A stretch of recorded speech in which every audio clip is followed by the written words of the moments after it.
Welcome to Boone News. I'm Allie Boone, and welcome to your 6 o'clock news program. Today I'm with Tyler's Bratten, and today's topic is the Goat Castle. So Tyler, can you give us an overview of the story of the Goat Castle? I would love to, Allie Boone. So in the 1932s, in the city Natchez, Mississippi, and its small, quaint town was flooded with journalists and tourists. Due to the splashing headlines across nationwide, two assailants, Richard Dana and Octavia Dockery, known to the press as Wild Man and Goat Woman, Jenny Morrell, at her estate during attempted robbery, was murdered. Morrell was shot and killed. The crime drew national coverage. When it came to light that Dana and Dockery, the alleged murderers, shared their huge dating at Timbalum mansion with their goats and other livestock, which prompted journalists to name this so-called murder the Goat Castle. However, as all too typical in the Jim Crow South, the white community demanded justice for this murder of Jenny.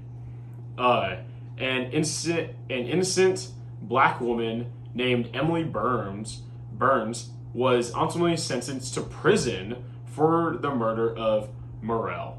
Dana and Dockery not only avoided punishment, but also lived to profit from this story. They opened up their mansion to have visitors and tourists come view their torn down mansion, in my opinion, which was basically rubble. Wow, very interesting, Tyler. Can you tell us a little bit more about the main characters of this story? So we have four of the most, in my opinion, main characters. First off, we're going to talk about Jenny Morrell. She was unmarried and a former belle, shy to 69 years old. She was killed with 2 bullets on a botched robbery. Now we have Emily Burns, the scapegoat. Emily Burns was a laundress, already widowed at the age of 37. She was sent to Mississippi State Penitentiary for the murder of Miss Jenny Morrell. Now we have our assailants, Wild Man and Goat Woman, Richard Dana and Octavian Dockery, in the press, which is called Wild Man and Goat Woman. Wow, sounds like some very wild people. How did race have a significance in the Southern history? So I think race has had a significant role throughout all of history, not just in the South, but across the nation and worldwide. First off, Jim Crow laws were laws created by white Southerners to enforce racial segregation across the South from around 1870s to around the 1960s. In the Plessy ruling, racial segregation was deemed legal throughout the United States, not just in the South. Although Jim Crow segregation was practiced most frequently in the Deep South, it was not uncommon to find this practice found nationwide, especially in housing, job discrimination, and elsewhere across the United States. Wow. Well, truly out of this world how much color has affected our lives. What persistence did the white supremacy have in the South? In this white persistence of the South, systematic anti-black racism did not end with legal abolishment of chattel slavery in the United States. So when slavery was deemed illegal after the Civil War and the slaves were set free, in a sense, this hatred did not just disappear overnight. It simply just changed shape and had a new face to it as the world adapted, just like other things adapted. It was just like a disease as in a sense what we went through in COVID, this disease adapt and changed over time, just like this hatred did. The same holds true to the systematic anti-black racism in the white American Christianity. This chapter examines how structures and everyday white supremacy presented in everyday, especially through strategies on part of the LDS church leaders that evaded historical facts and dismissed history as insignificant, demonstrated no commitment to responsibility, and held no factor to them, really. Amazing how even today's time we still have racism. I mean, not to the extent as it was back then, but how do you feel gender roles changed in the Southern society? I feel that gender roles have always been leading up to a flip, especially in the South.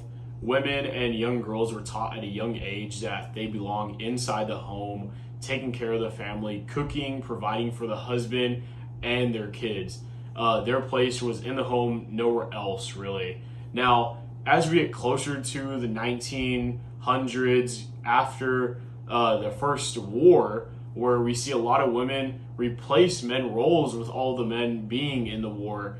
And now in this time, we see women really being the struggling factor to survive. Women became the unsure heroes of the family. Women had to work and keep the house clean. So not only leaving their homes and what they've been taught their entire lives to go work a outside job and elsewhere, but also to come home and have their second job waiting for them, because it was still known as their responsibility to keep the house in order and provide food for their husband, kids, and other family of sorts. Most time, men were suffering pay cuts, but women were completely underpaid. So in the sense that men were losing pay, but were still getting paid more than women in a sense, which is truly shocking, especially as women showed how much they could do and not just replace men, but also do the same jobs without us lacking in any way.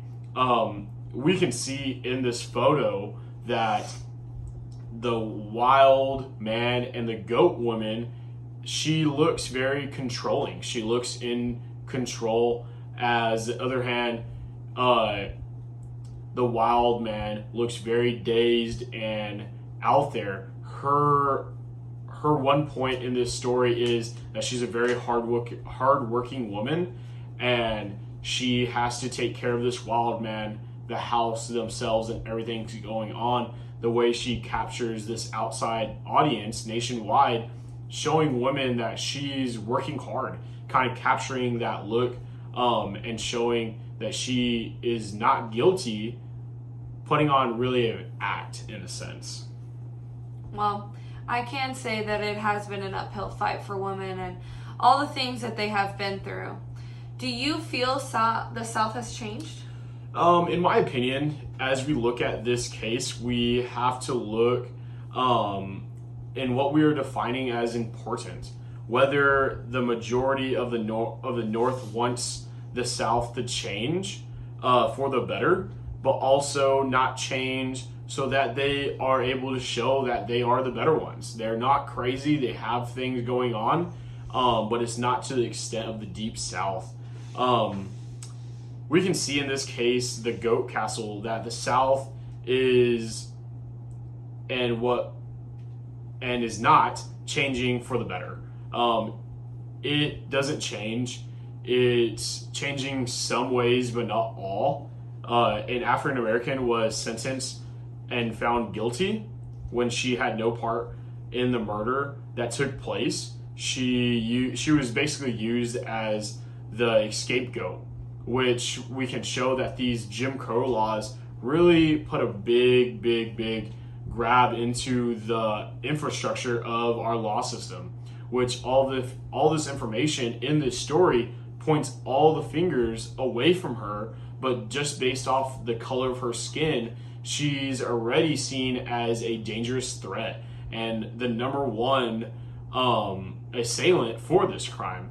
Basically just a wrong place, wrong time scenario, which is kind of ironic when all of the information is pointing straight to Richard Dana and Octavia Dockery. It's eye-opening that the South has never truly changed. How does the South economy go through diversification? So diversification throughout the Southern economy is very interesting. Although textile mills and tobacco factories emerged in the South during this time, plans for the New South largely failed, really. By the 1900s, per capita income in the South was 40% less than the nationwide average. And rural poverty presented across much of the South as well into the 20th century. There was little New South factories opening up, but not many. One of the big ones was in Alabama. They prospered in steel manufacturing, mining, and furniture production in some parts of the South, not all. Another one was James Duke made use of a newly invention for cigarette rolling machines to feed the growing market for tobacco in this nation, and founded the American Tobacco Company in North Carolina around 1890. The most notable New South innovation was the introduction of textile mills across the South, which was a very big thing, kind of replacing the old factories, not just factories, but having slaves across the nation in cotton fields, really. These textile mills really brought everybody in to a local area and flourished sometimes. Now, although these new industries did not emerge quickly, but they did throughout the era, the benefit of the New South did not take fact of African Americans or poor whites. It kind of showed no room for them. The New South of increasing economy had a vision that did not accept civil rights for the African Americans. We can see that Grady in the 1880 address that he says that the white race must dominate forever in the South, which is a very, very clear blueprint of how he feels and how others feel depending on race, what they want the South to think and feel going throughout these next couple eras and decades. Even in today's time, I feel the economy is always fluctuating. I know I wouldn't mind a raise. So what do you feel is the significance of the Goat Castle story? So I think the significance of this story is that this story pulls in a huge national coverage. When it came light that Dana and Dockery, the alleged murderers, shared their huge mansion with their goats and other livestock, this was a huge eye-opener for journalists. They had to jump on this right away because this headline really pulled in a lot of people.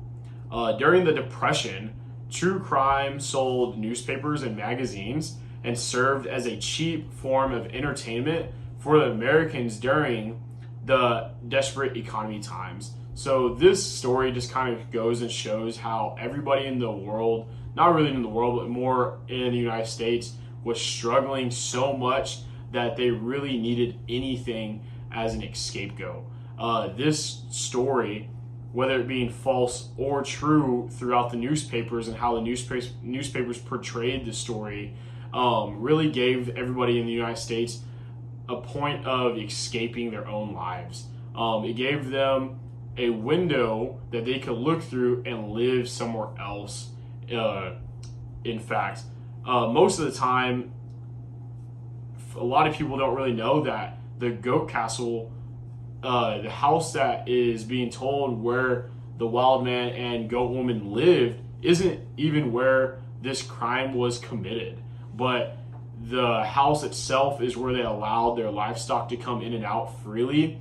And so it kind of sold and brought more people's attention to that, even though it wasn't really the acting spot of this crime. This is all kind of really reminding me of when we were all stuck in our homes during COVID lockdown, and then the crazy shows and Lion King came out, and it was stealing everyone's attention, and it was using it as a way to escape all of the world's craziness. So what do you think is the importance of this story? I think the importance of this story kind of dates back a lot longer from now, when more of the Jim Crow laws were put into effect to keep their thumb on the African Americans and other races. We can see in this story that a innocent black woman was prosecuted and sent to jail when she had no way of committing this crime at all. She was basically deemed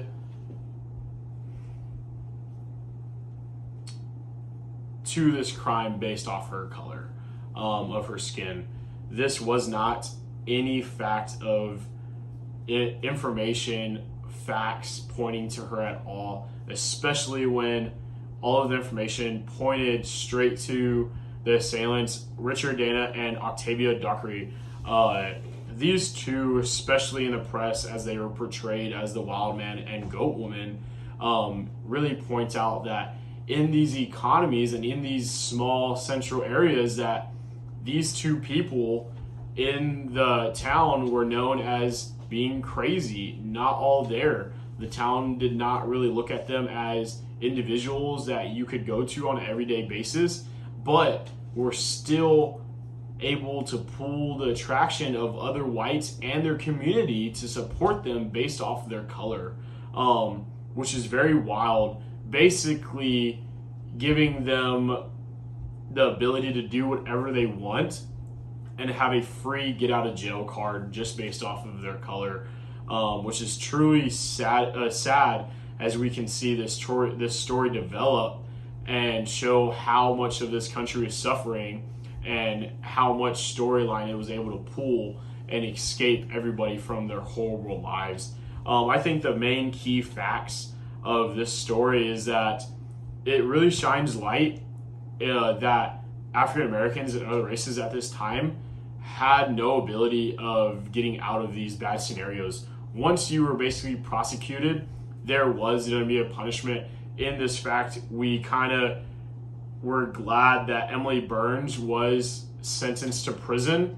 Now, if this was a male in this point, they probably wouldn't have been prosecuted or sent to court at all, because during this time we saw a high influx of lynchings, that this court case and this case would have never been able to shine light on these horrible things based off of this race and this color and the horrible Jim Crow laws, because if Emily Burns was basically a man, she would have been killed and not even sent to court.